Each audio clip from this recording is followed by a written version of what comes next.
So இந்த PM கிசானுடைய 23வது தவணை தொகையுடைய தேதி வெளியீட்டு நாள் அப்படின்றது தான் இப்போ எல்லாருக்குமே எதிர்பார்க்கப்படுதுங்க. ஸோ இந்த பிஎம் கிசான் தவணை தொகை அப்படின்றது பிரதம மந்திரியோடைய கிசான் தவணை தொகை திட்டத்தின் மூலமாக மக்களுக்கு ஒவ்வொரு 4 மாதங்களுக்கு ஒரு முறையும் இலவசமாக இந்த 2000 இப்படி தவணை தொகையை அவங்க அக்கௌண்ட்டில் செலுத்திருக்காங்க.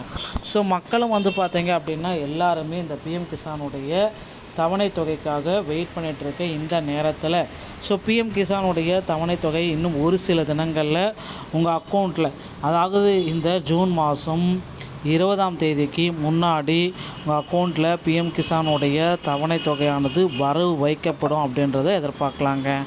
ஸோ நீங்கள் இப்போ என்ன செய்ய வேண்டும் அப்படின்றது இப்போ கேள்விக்குறியாக இருக்குது.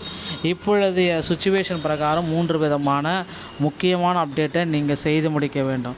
உங்களுக்கு உண்டான இந்த இகேஒய்சி பிஎம் கிசானை முடிக்கணும் அப்படின்னா இகேஒய்சி அப்படின்றது ரொம்ப ஒரு முக்கியமான விஷயம் நண்பர்களே. அந்த இகேஒய்சியை கண்டிப்பாக முடித்தால் மட்டும்தான் அந்த பிஎம் கிசானுடைய பண வரவு உங்கள் அக்கௌண்ட்டில் இருக்கும். அப்படி இல்லை அப்படின்னா உங்களுக்கு பிஎம் கிசானுடைய பண வரவு உங்கள் அக்கௌண்ட்டில் இருக்காது. ஸோ ஏப்ரல் முதல் ஜூலை வரை, ஆகஸ்ட் முதல் நவம்பர் வரை, டிசம்பர் முதல் மார்ச் வரை, இப்படி 3 சுழற்சிகளில் பிஎம் கிசானுடைய தவணை தொகையை உங்கள் அக்கௌண்ட்டில் வரவு வைக்க இருக்காங்க.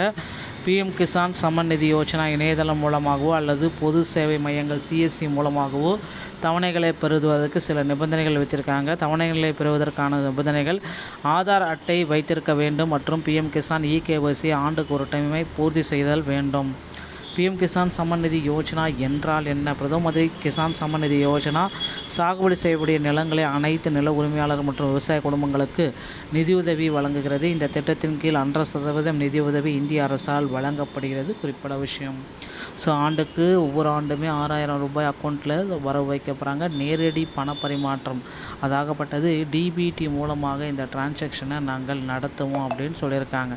ஸோ அந்த பிஎம் கிசானோட அந்த பெறுவதற்கு திட்டத்தை பெறுவதற்குண்டான நிபந்தனைகள் 23வது தவணைகளை பெறுவதற்கு விவசாயம் பின்னொரு நிபந்தனைகளை பூர்த்தி செய்த வேண்டும். நில உரிமை சாகுபடி வைத்திருக்கும் விவசாயிகள் இத்திட்டத்திற்கு தகுதியுடையவர்கள். நிலப்பதிவேடுகள் புதுப்பிக்கப்பட்டு பயனாளிகளின் ஆதாரனுடன் இணைக்கப்பட வேண்டும்.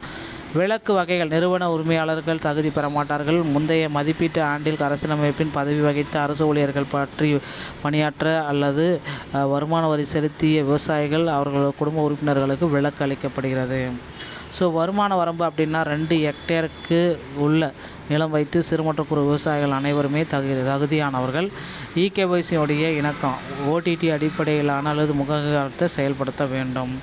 ஸோ இந்த ஜூன் மாதம் அதிகபட்சமாக ஜூன் 15ஆம் தேதிக்குள்ளார பிஎம் கிசானுடைய தவணை தொகை உங்கள் அக்கௌண்ட்டில் வரவு வைக்க போகிறாங்க. ஸோ இதற்கான முயற்சிகள் அனைத்துமே நாளுக்கு நாள் வேகமாக சென்று கொண்டிருக்கிறது.